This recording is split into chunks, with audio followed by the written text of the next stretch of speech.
ఒక విచక్షణ అని ఒక మాట ఉంటుంది. చిన్నప్పటి నుండి చాలామంది పెద్దల నోట్లో నేను విన్నా, మీరు కూడా వినుంటారు. ఎవరా నాయన ఏది పడితే అది మాట్లాడతారు, సమయం ఉండాలా, సందర్భం ఉండాలా, ఒక విచక్షణ ఉండాలా, హేతుబద్ధత ఉండాలా, ఏది పడితే అది మాట్లాడితే మూర్ఖుడు అంటాడరా, పనికిరానుడు అంటాడరా, చెత్త వెదవ అంటారా అని చెప్పని మనలందరినీ ఏదో ఒక కోణంలో, ఇంత బలంగా కాకపోయినా ఏదో ఒక పద్ధతిలో మనందరికీ కూడా పెద్దలు చెప్పుంటారు. మరి రేవంత్ రెడ్డి పెద్దలు బహుశా చెప్పలేదేమో.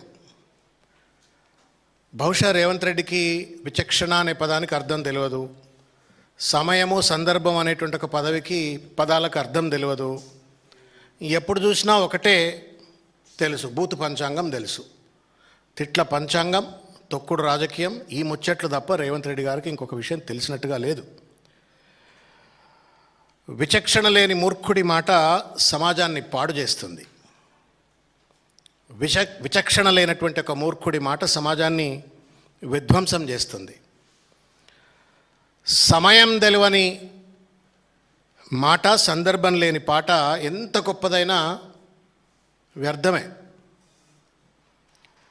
మరి ఎందుకో ముఖ్యమంత్రి కుర్చీలో కూర్చున్న తర్వాత అయినా కుక్కతోకకు గుండ్రాయి గడితే చక్కగా కాదన్నట్టుగా రేవంత్ రెడ్డి తన వైఖరిని మార్చుకోకుండా తనని తాను పల్చగా చేసుకుంటూ, తెలంగాణ రాష్ట్ర ముఖ్యమంత్రి పదవిని పల్చగా చేస్తూ, కాంగ్రెస్ పార్టీని అయితే సర్వనాశనం చేస్తూ, కేసీఆర్ను తిడుతూ, కేటీఆర్ను తిడుతూ ఒక పైశాచికమైనటువంటి ఒక ఆనందాన్ని పొందుతున్నటువంటి ఒక రేవంత్ రెడ్డిని చూసి నవ్వాలనా, ఏడవాలనా, జాలి చూపెట్టాలన్నా కూడా నాకు అర్థం కావట్లే.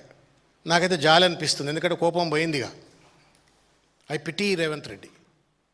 ఇంత విచక్షణ లేనోళ్ళు ముఖ్యమంత్రి కుర్చీలో కూర్చుంటారా? ఏం మనిషి, బుద్ధి ఎందుకు మారతలేదు, ఎవడెందుకు బుద్ధి చెప్తలేడు, చెప్పినా ఇంటలేడా, మూర్ఖత్వమా, హిట్లర్ మనస్తత్వమా అని చెప్పని వాళ్ళ నేను బాధపడతా ఉన్నా. ఎందుకు ఇంత ఉపోద్ఘాతం చెప్పినా అంటే, నిన్న మా అందశ్రీ గారు, మనందరి అందశ్రీ, రేవంత్ రెడ్డికి ఒక్కడికే అందశ్రీ కాదు, ఆయన 4 కోట్ల మంది తెలంగాణ ప్రజలకు ఆయన ఒక అమర కవి. తెలంగాణ ఆత్మగౌరవాన్ని తట్టిలేపినటువంటి ఒక మహోజ్వలమైనటువంటి ఒక పాటలు రాసినటువంటి ఒక మహోన్నతమైనటువంటి ఒక కవి. ఆ కవికి సంబంధించినటువంటి ఒక స్మృతి వనాన్ని ప్రారంభించే సందర్భంలో, ఆ సమయంలో రాష్ట్రానికి హెడ్ ఆఫ్ ద స్టేట్, ఈ రాష్ట్రానికి ముఖ్యమంత్రి అని చెప్పబడుతున్నట్టు ఒక వ్యక్తి ప్రసంగం ఎట్లుండాలంటే, భవిష్యత్ తరానికి మార్గదర్శనం చేసే విధంగా, భవిష్యత్ తరాలకు, ప్రస్తుత తరాలకు స్ఫూర్తిదాయకంగా ఉండేటువంటి ఒక రీతిలో అందశ్రీ గారు జీవితం అంతా మానవీయ కోణంలో మానవత్వాన్ని, తెలంగాణ తత్వాన్ని బోధించేటువంటి ఒక రీతిలో పాటలు రాసిండ్రు, కవితలు చెప్పిండ్రు. తెలంగాణ గడ్డను ఎట్లా కాపాడుకోవాలా, ఈ గడ్డను కాపాడుకోవటంలో మన బాధ్యత ఎట్లుండాలా అని చెప్పని, అందశ్రీని అమరశ్రీగా ఎట్లా చేసుకోవాలా అని చెప్పని ఒక ఔన్నత్యంతో కూడుకున్నటువంటి ఒక దార్శనికతతో కూడుకున్నటువంటి ఒక ప్రసంగాన్ని ఆ వేదిక ద్వారా ఎక్స్పెక్ట్ చేస్తారు. And that is what is expected basically. ఒక ముఖ్యమంత్రి నోటి నుండి మరీ ఇంకెక్కువ, నాలాంటోడు ముఖ్యమంత్రి కాలే కాబట్టి ఏది మాట్లాడినా చలామణి అవుతుంది, కానీ ఆయన ముఖ్యమంత్రి కుర్చీలో కూర్చున్నాడు కాబట్టి ఇంకా ఎక్కువ ఎక్స్పెక్టేషన్, ఇంకా ఎక్కువ బాధ్యత. ఒళ్ళు దగ్గర పెట్టుకొని ముఖ్యమంత్రి హోదాలో కూర్చున్న వ్యక్తి అటువంటి ఒక మీటింగ్లో మాట్లాడాల.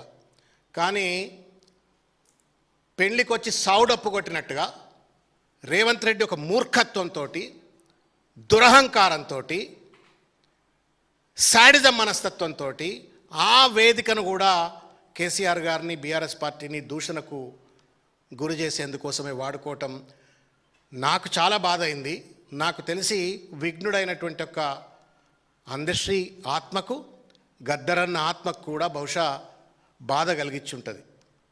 అమరత్వం పొందినట్టు ఒక ఆత్మ న్యూట్రల్గా ఉంటుంది, దానికి ఏం ఉండవు, రాగద్వేషాలు, భేషజాలు ఏమి ఉండవు. ఈడేంట్రా నాయన నా పేరు చెప్పి నన్ను ఇట్లా తిడుతున్నాడు అని చెప్పని పాపం అందశ్రీ అన్న కళ్ళలో నీళ్లు పెట్టుకొని ఉంటాడు, గద్దరన్న బాధపడి ఉంటాడు. సిగ్గు ఎగ్గు లేదు ముఖ్యమంత్రి కుర్చీలో కూర్చున్న వ్యక్తి ఏది